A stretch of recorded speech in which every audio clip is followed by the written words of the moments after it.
Assalamualaikum warahmatullahi wabarakatuh. Perkenalkan, nama saya Miranda Esabila dengan NPM C1C023022.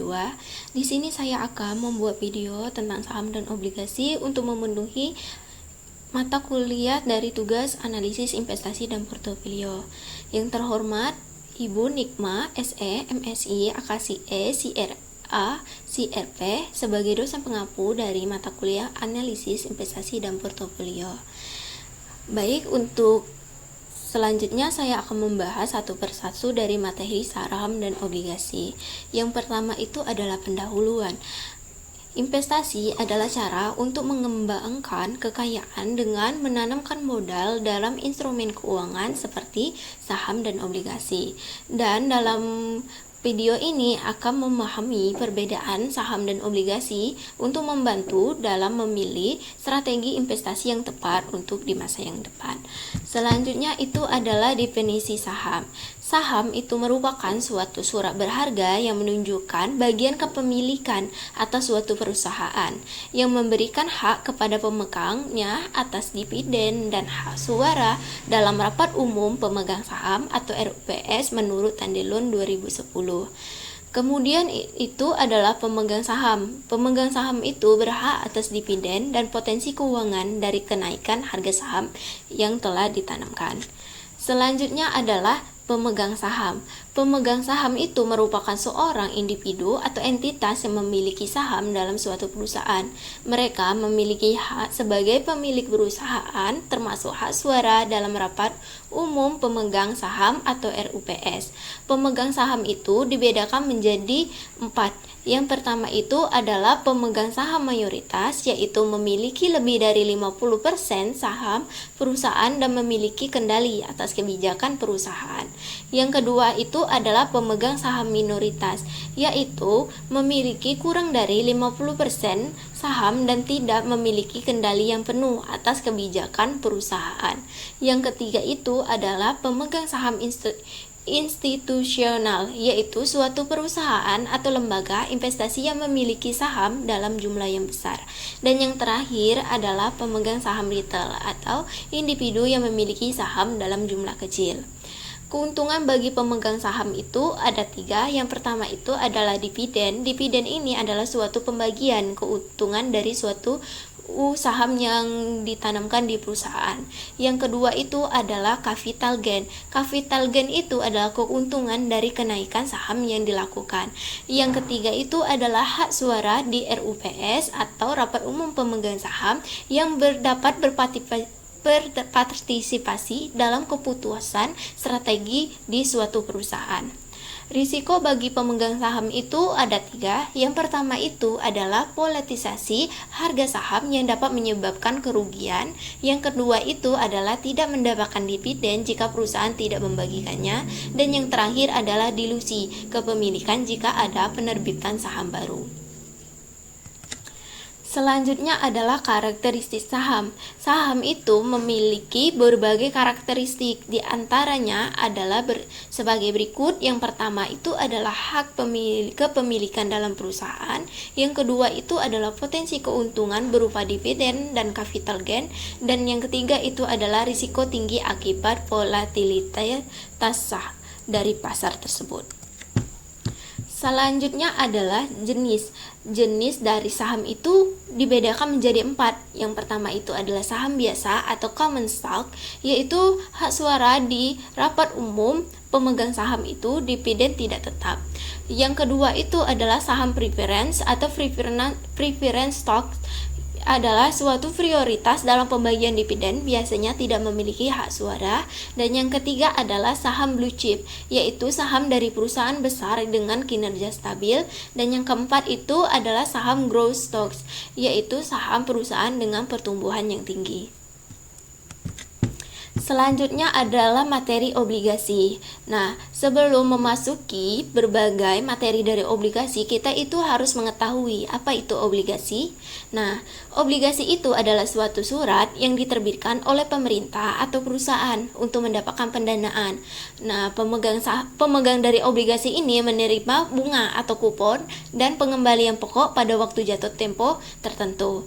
Menurut Tandelin pada tahun 2010, obligasi itu adalah suatu instrumen investasi yang lebih stabil dibandingkan dengan saham karena ini memberikan pendapatan tetap. Contoh dari obligasi yaitu yang pertama adalah obligasi negara retail atau ORI dan obligasi korporasi.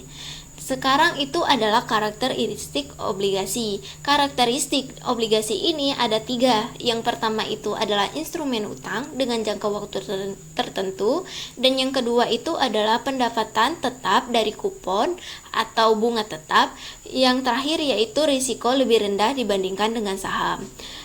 Selanjutnya adalah jenis-jenis dari obligasi. Obligasi ini memiliki 4 jenis. Yang pertama itu adalah obligasi pemerintah, di mana diterbitkan oleh pemerintah dengan risiko yang rendah. Dan yang kedua itu adalah obligasi korporasi, yaitu yang diterbitkan oleh perusahaan memiliki risiko lebih tinggi namun potensi imbal hasil yang lebih besar. Dan yang ketiga adalah obligasi konversi, yaitu bisa dikonversikan menjadi saham. Yang keempat itu adalah obligasi nol kupon, yaitu tidak memberikan bunga tetapi dijual dengan diskon. Selanjutnya itu adalah apa sih bedanya saham dengan obligasi tersebut? Nah, saham itu adalah suatu bukti kepemilikan dalam perusahaan yang memberikan potensi keuntungan dari dividen dan capital gain, tetapi juga memiliki risiko yang tinggi karena harga saham itu berfluktuasi. Sebaliknya, obligasi tersebut adalah suatu surat utang yang memberikan pendapatan tetap melalui bunga atau kupon dan lebih stabil karena memiliki jatuh tempo yang pasti. Pemegang saham memiliki hak suara dalam perusahaan, sedangkan pemegang obligasi tidak memiliki hak suara dalam perusahaan. Saham tidak memiliki jatuh tempo, sedangkan obligasi itu memiliki jangka waktu tertentu hingga sampai dengan pelunasan obligasi. Selanjutnya adalah materi bagaimana strategi dalam menentukan investasi di saham. Dalam menentukan strategi dalam berinvestasi di saham dapat dilakukan analisis seperti yang pertama itu adalah investasi jangka panjang, yaitu membeli saham berkualitas atau blue chip untuk keuntungan dalam jangka yang panjang. Yang kedua itu adalah trading aktif, yaitu membeli dan menjual saham dalam jangka pendek untuk memanfaatkan volatilitas dari harga. Yang ketiga itu adalah diversifikasi portofolio, yaitu mengalokasikan investasi ke berbagai sektor untuk mengurangi adanya risiko yang tinggi. Dan yang keempat itu adalah analisis fundamental, yaitu mengkaji laporan keuangan dan kinerja perusahaan sebelum melakukan investasi ke perusahaan. Yang kelima itu adalah analisis teknikal, yaitu dapat menggunakan grafik harga dan indikator pasar untuk menentukan waktu yang tepat dalam membeli atau menjual saham yang kita beli sebelumnya. Selanjutnya itu adalah bagaimana strategi investasi dalam obligasi. Dalam menentukan investasi obligasi, seorang investor itu dapat memperhatikan berbagai ketentuan. Yang pertama itu adalah buy and hold, yaitu membeli obligasi dengan menahannya hingga jatuh tempo untuk mendapatkan pendapatan yang tetap. Yang kedua itu adalah laddering strategy, yaitu membeli obligasi dengan jatuh tempo yang berbeda untuk menjaga likuiditas.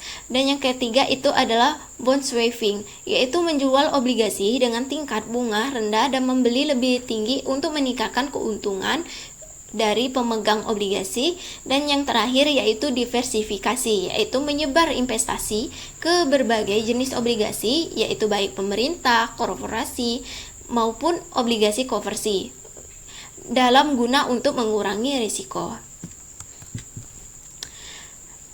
Selanjutnya itu adalah yang terakhir, materi untuk kesimpulan. Nah, kesimpulannya yaitu Dalam materi ini, saham dan obligasi itu adalah dua instrumen investasi utama yang memiliki karakteristik, keuntungan, dan risiko yang berbeda. Saham memberikan potensi keuntungan yang lebih tinggi, tetapi juga memiliki risiko yang lebih besar karena fluktuasi dari harga pasar yang ada. Sementara itu, obligasi itu menawarkan pendapatan tetap dengan risiko yang lebih rendah, menjadikannya pilihan yang lebih stabil.